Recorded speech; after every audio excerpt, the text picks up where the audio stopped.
Welcome to the Old Time Radio Netcast Network. I'm your host, Andrew Rines, and let's get into this episode. This episode is going to be The Whistler. Original air date's December 18th, 1944, and the title is Windfall. Thanks for listening, and I hope you enjoy. Tonight, Windfall.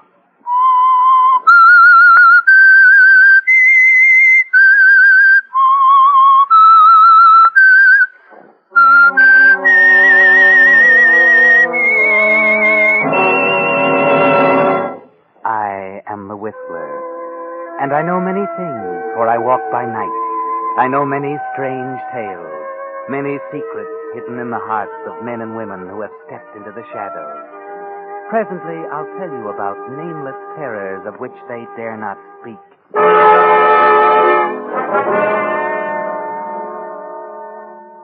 But first, a word about the growing battery shortage and what to do about it. Because of increasing needs of our motorized army, it looks as if this winter's battery shortage will be even more acute than last year, when 1 out of every 4 cars needing a new battery couldn't get one. Well, fortunately, most batteries can be made to give extra months of service if they're given the care that your Signal gasoline dealer is prepared to give yours. 1, distilled water must be maintained at the proper level to prevent warping of the plates. 2, terminals must be chemically cleaned of corrosion and protected with lubricant. And 3, to make sure that you won't find your battery dead some morning, the amount of charge should be determined occasionally by a hydrometer test. Should your present battery be too worn to take a recharge, now is a good time to find that out, while most Signal gasoline dealers still have a limited number of deluxe quality Signal batteries on hand, guaranteed by Signal Oil Company up to 2 years of service. So make sure that the battery shortage won't cripple your car. Have your battery serviced this week by your neighborhood Signal gasoline dealer. And now, The Whistler.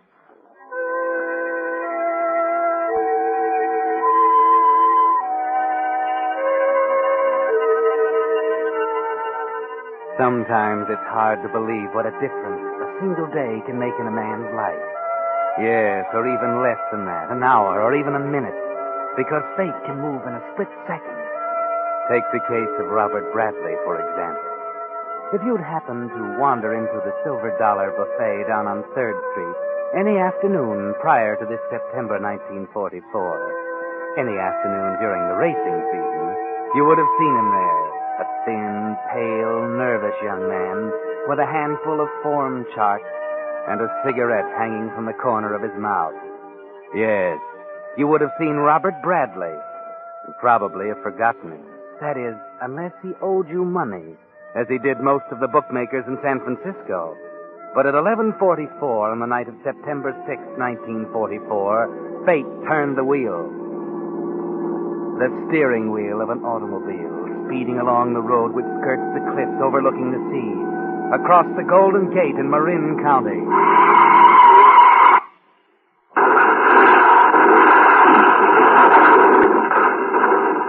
And in the space of a split second, Robert Bradley changed from a nobody into a somebody.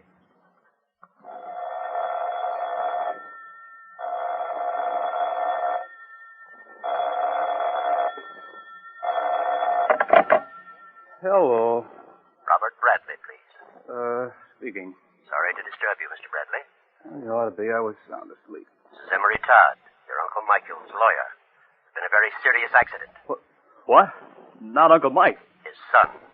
Your cousin Gerald was killed about 5 hours ago when his car ran off a cliff in Marin County. Jerry? No, you must be wrong. I'm sorry to have to give it to you this way, Mr. Bradley. But it's essential that you appear at my office at 8 o'clock this morning. There are certain changes to be made in your uncle's will, since Gerald's death leaves you as sole heir.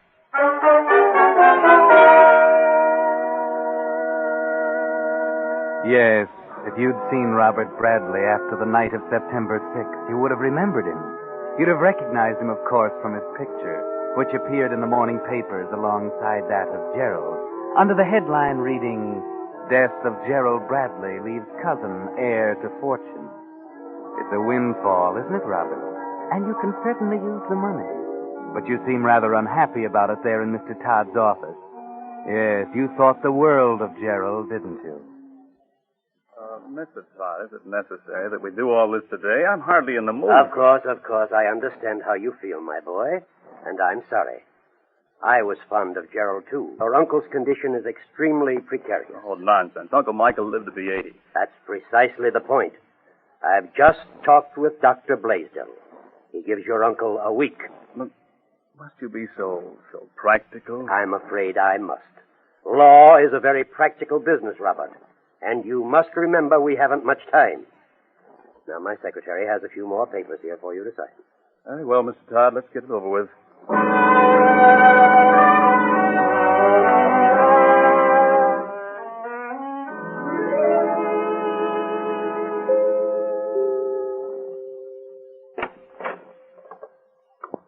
Good morning, Mr. Robert. Oh, hello, Green. I've come to see Uncle Mike. He'll be happy to see you, sir. It's been so long, you know. What do you mean? Well, you haven't been a regular visitor here, sir. Well, I will be from now on. I might remark that it's very thoughtful of you, sir, now that Gerald's gone. It was an awful shock to the master, you know. Yes, I know. You'll find Miss Pritchard upstairs. Oh, who's that? The nurse, sir. Oh, yes, of course.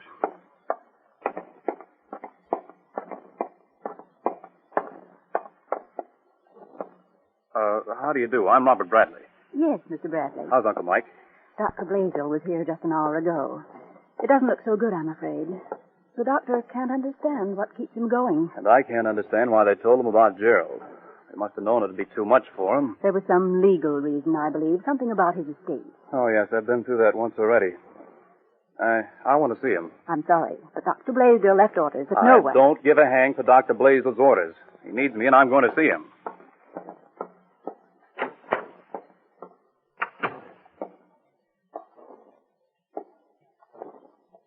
Uncle Mike. Uncle Mike, it's Robert. It's Robert, Bobby. Jerry, he's gone now. There's no one now except you, Bobby.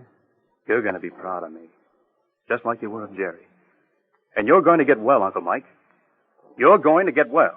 I'm not going to get well. Listen, there's not a man on Montgomery Street who'd say Mike Bradley couldn't get anything he really wanted. That's all you need, don't you see? You've got to want to live. It's more than that. No, it isn't. It's all in your mind. You have me now, remember that. And between us, we're going to lick it. No matter what the doctor says.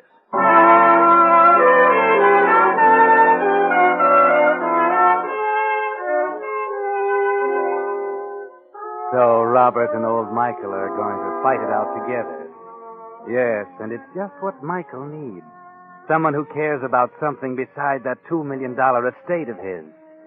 It's not long after Robert deserts the buffet on 3rd Street for Michael's mansion in Hillsborough that the old man appears to pick up a little, to take more of an interest in life. Dr. Blaisdell is amazed. Well, I can't understand it, Robert.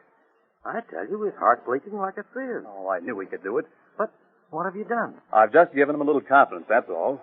I tell you, no one can fight when he's surrounded by a flock of lawyers waiting for him to kick off. But his heart's gone. He can't last another week. Oh, that's what you said 3 weeks ago. Yes, I know. Well, maybe you're right, Doctor. But I'm going to stay with him in his house until the end. As far as he knows, well, he's getting better, understand? Well, I must say I admire you, my boy. Yeah. Now, let me see. Here are a few things you ought to know just in case the nurse off duty. Yes, here we are. Now, keep these pills handy in case he has a critical attack. All right. But now, a word of warning, boy. They're extremely dangerous in excess of 3 grains, particularly to a man in your uncle's condition. If he has a violent attack during the night, just give him 1 3-grain tablet, no more. It's the only thing that'll snap him out of it. More than 1 tablet is liable to carry him off. I understand, Dr. Blaisdell. I'll see to it that everything... Mr. Robert, there's a Mr. Harris of the Associated Insurance Company on the telephone. Shall I tell him to call back? Yes. No, I'd better talk to him. Excuse me, Doctor. Yeah, all right, my boy. This is Robert Bradley speaking. This is Mr. Harris, Mr. Bradley. There are a few points in your policy I think we better talk over. Oh, I see. Shall I come down, or... No. Was it something about coverage? Yeah. I'm afraid it's not going to protect you against all risks. Oh, but you told me it was watertight. Oh, something's come up since then. The company is going to need an advance on that premium. Oh, well, perhaps I'd better come up to San Francisco.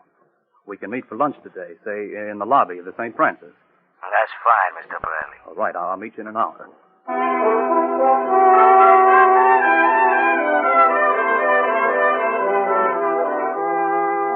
Peculiar that Robert was so disturbed about a mere insurance policy. Maybe it was because it forced him to leave his beloved Uncle Mike's side for the first time since Gerald's unfortunate accident 3 weeks ago. He drives the 25 miles into San Francisco and an hour later strolls casually into the crowded lobby of the St. Francis Hotel. He picks up a newspaper at the stand in the lobby, seats himself on the lounge in the center of the room, and opens his paper to read. Oddly enough, he's seated back to back with another man reading a paper. I told you never to call me down there. It's been 3 weeks. What are you doing, hiding out on me? I've got to stay there until he kicks off, understand? That may be too late. What do you mean? They're beginning to wonder. About what? About what Jerry Bradley was doing in Marin County the night he had an appointment in Berkeley. Well, that's your worry. It's going to be yours if I get much hotter. What are you getting at? 25 grand. Don't be stupid. There's nothing until he kicks off, understand? There's got to be something. There's got to be. I got to get out of town, I tell you, and that takes dough. They can't suspect. They don't know a thing. I've seen them start this way before and end up in the green room at San Quentin. Just get me the dough, that's all. But fast.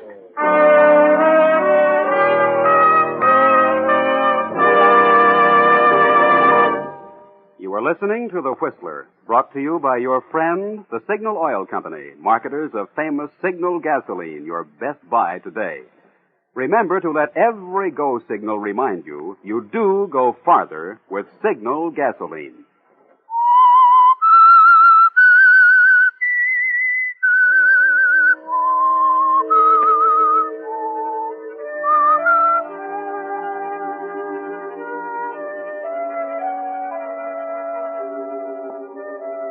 Well, Robert, so your friend Mr. Harris, or should I say Candy Monahan, is worried about your insurance coverage.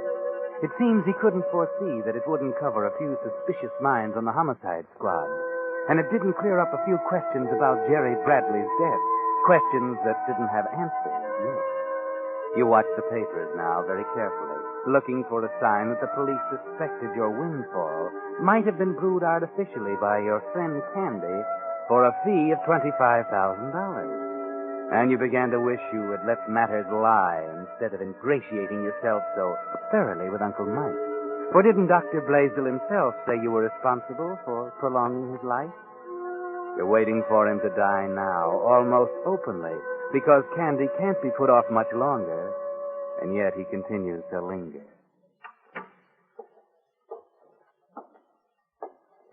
Here's your tea, Uncle Mike. I'm sorry I'm late with it. I was reading the paper. Sort of forgot about the time.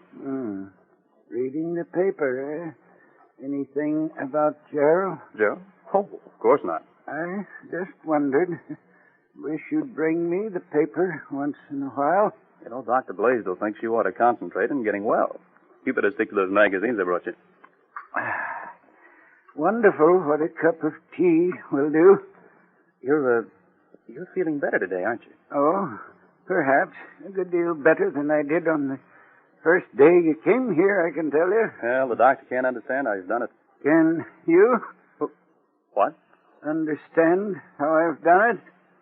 Well, I hope I've helped a little. Why? Well, what do you mean? We may as well lay the cards on the table, Robert. You're quite aware of your position as my heir since Gerald's death. You didn't care a hang before that time. Since then, you've given up gambling and become a model nephew. Or should I say a model heir? Why? Well, I thought you'd need me. Nonsense. Robert, we may as well know that there's another alternative than making you sole heir. What? Don't jump, my boy. During the past few weeks, I've become intensely interested in a Mr. Woodford. From Mr. Todd's office? Mr. Todd sent him here. He's secretary of the Home for Crippled Children. A very worthy institution. Far worthier than you, I might add. Now take away the tea things and let me get some sleep, huh? After all, you're vitally interested in my constitution.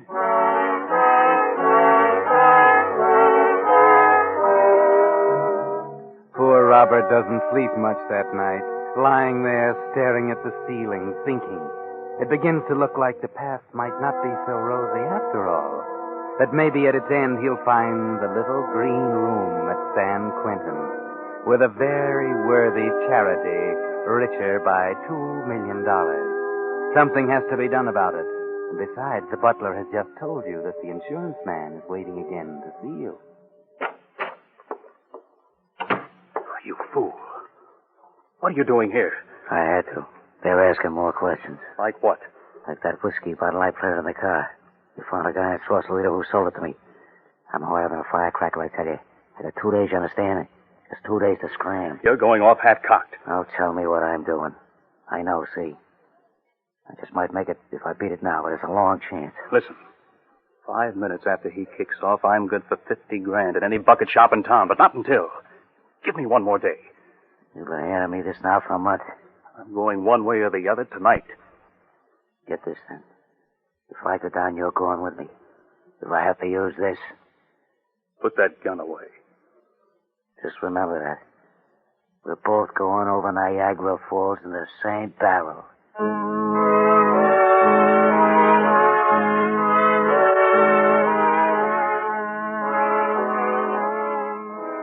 Yes, Robert, there isn't much time. It's one way or the other tonight. And this thing that looks so easy is getting pretty complicated. With Uncle Mike acting so strangely, as if he suspected the truth about Gerald. The will. You've got to find out about the will. But how? Wait a minute. That pretty girl's secretary in the lawyer's office who helped you fill out the papers. You might ask her out and... Yes, that's it.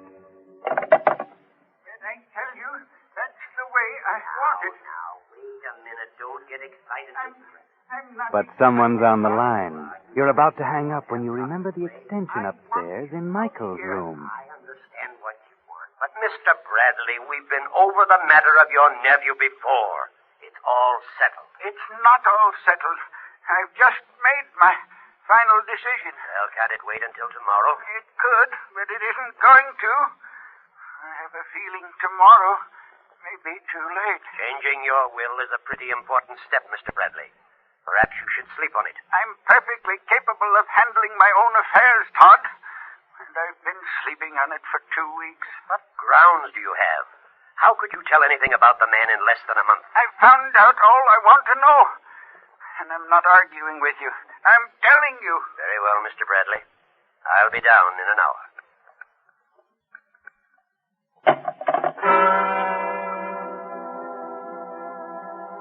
There you are, Robert. Laid out for you on a silver platter. Wasn't just a hunch. Maybe Uncle Michael has seen the newspapers. Or maybe Green, that fishy-eyed butler. And in just 1 hour, you'll be a nobody again. Just another deadbeat with a flock of debts, trying to borrow a 2-spot to put down on the next race. Just 1 hour, Robert, unless Uncle Mike happened to die in that hour before Todd gets here. Yes. What about that? What about the little green room at San Quentin?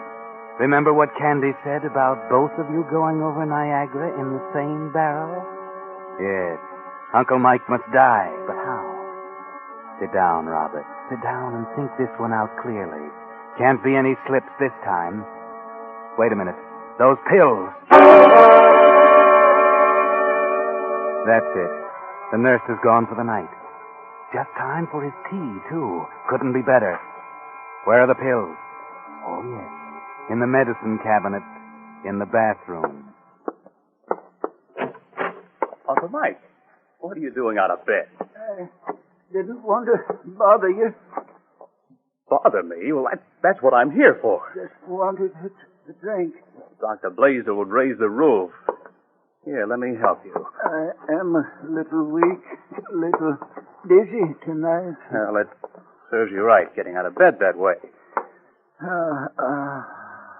There you are. Thanks. Now, how about some tea? I don't know. You just want to be coaxed. Now, don't go away. I'll have it for you in 10 minutes.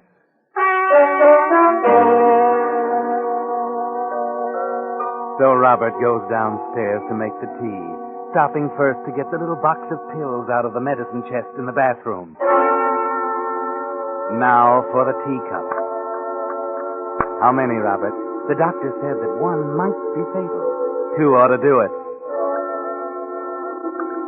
Better make sure. Put in 3. That's 9 grains. The tea is stronger than usual tonight, so he won't taste them. And don't quite fill his teacup, so he'll be sure to drink it all. There, that's it. Now, back up to the bedroom. You still have 40 minutes to go, and there's plenty of time. 9 grains shouldn't take long, should they?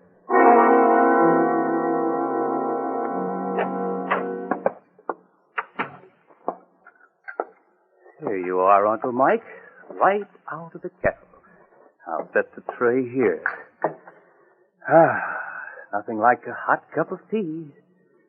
Bet you sleep like a baby. Maybe you'd better sit up, huh? Here, let me fix the pillows. Say, you can't go to sleep on me like that. That's what the tea's for. Come on, I'll give you a hand. Uncle Mike. Uncle Mike. It's happened. He's dead. He's dead.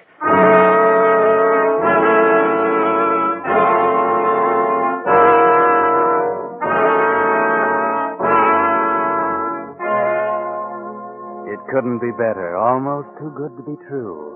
Yes, almost as if he did it on purpose, just to tease you. Driving you almost frantic and then quietly dying all by himself at the very last minute. That was a windfall, too, wasn't it, Robert? Now you hurry. Throw that cup of tea down the wash basin. Rinse out the cup and put it back so if the nurse saw you bring it up, it'll be there. Then call Dr. Blaisdell quickly. Everyone must be here to see it, and to see that he did it by himself. It only takes the doctor a few minutes to get here and look at Uncle Mike. Yes, come at last. Did he cry out or anything? Well, I didn't hear a thing, Doctor. I just came in to bring him some tea a few minutes ago and found him lying there quietly as if he'd fallen asleep. Yes, that's just about what he did. I guess it's just as well. Yeah. He'll never know now about Gerald. Oh. What do you mean? You've seen tonight's paper? No. Gerald didn't die by accident, Robert. He was murdered. What are you talking about? Well, he was murdered in San Francisco by a man by the name of Monahan. But I thought, Marin County. Yes, so did I. Monahan drove him there and pushed his car over the cliff. This Monahan, he's, confessed? Didn't get a chance to. He chose to shoot it out with the police in the San Francisco hotel. Oh, I see.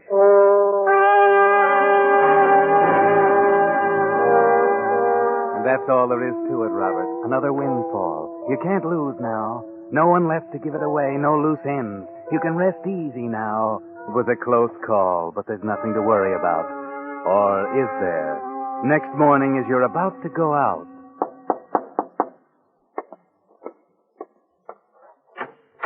Robert Bradley? Yes. I'm from headquarters. This gentleman I think you know. Oh, yes. Hello, Dr. Blaisdell. Good morning, Robert. I think you'd better come along with us. What for? I don't understand. You're under arrest on suspicion of murder. But...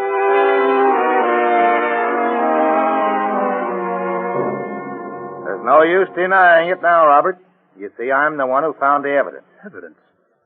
Oh, I don't understand. How could you? I realized right away that your uncle had died from the effect of poison. I wondered if it might have been the tea you brought him. The cup had been washed clean. but a few drops had spilled on the saucer. Just a few drops you didn't notice, but it was enough. When analyzed, it showed the presence of the drug. But he didn't drink the tea. He died of the poison. And when I looked for the pills I gave you, I found that 6 of them were missing. You didn't have to use 6. 3 would have been enough. But I didn't. I only put in 3. I saw him earlier in the bathroom. Must have taken the other 3 himself. That's what killed him. He didn't drink the tea. He didn't. I didn't kill him.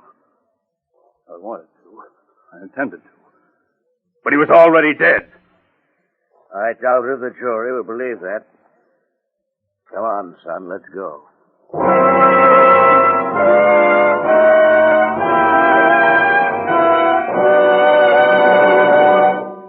The Whistler will return in just a moment with a strange ending of tonight's story. Meantime, I think you'd enjoy meeting Jim Henry of San Jose, California. Another typical Signal gasoline dealer whose permanent business for 13 years has been making cars go farther. The same thoroughness that makes Jim Henry's streamlined Signal station a model for cleanliness goes into every job he does. As a result, his growing list of regular customers ranges from the private cars of 2 local judges to an 18-ton truck. And I might add, not only does that 18-tonner require the most exacting types of lubrication, but its operator has made Jim Henry's Signal station his lubrication headquarters for 11 years. Well, friends, it's just such thorough, conscientious service as Jim Henry gives that's making more and more drivers switch to Signal gasoline dealers these days. When cars have to last, naturally, Signal dealers, being in business for themselves, have more incentive to do a better job. Add to that Signal's finer lubricants, and you have a team that just naturally helps cars go farther. Why not put that team to work for your car? Drive in and get acquainted with your neighborhood Signal gasoline dealer. And now, back to the Whistler.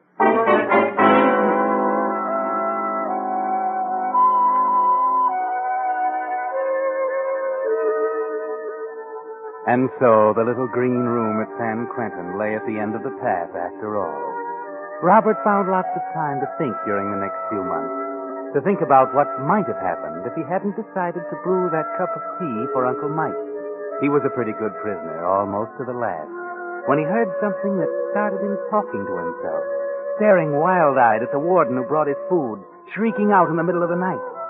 He discovered, you see, that Uncle Mike had disinherited him on the 3rd day after Gerald's death, that those few weeks of kindness had finally changed his mind, and that he had called Mr. Todd on the night he died to reinstate Robert as his only heir.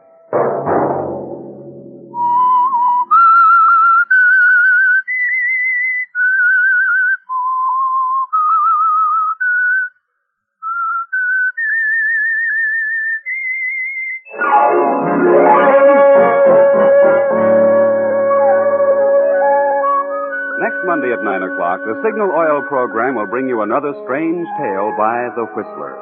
The Signal Oil program is broadcast for your entertainment by the Signal Oil Company, marketers of Signal's famous Go Farther gasoline and motor oil, and by your neighborhood Signal Oil dealer, who is at your service daily to keep your car running for the duration. The Signal Oil program, produced by George W. Allen, with story by Harold Swanton and music by Wilbur Hatch, is transmitted to our troops overseas by the Armed Forces Radio Service. Bob Anderson speaking for your friend, the Signal Oil Company, and suggesting once again that you let every go signal remind you that you do go farther with Signal gasoline. This is CBS, the Columbia Broadcasting System.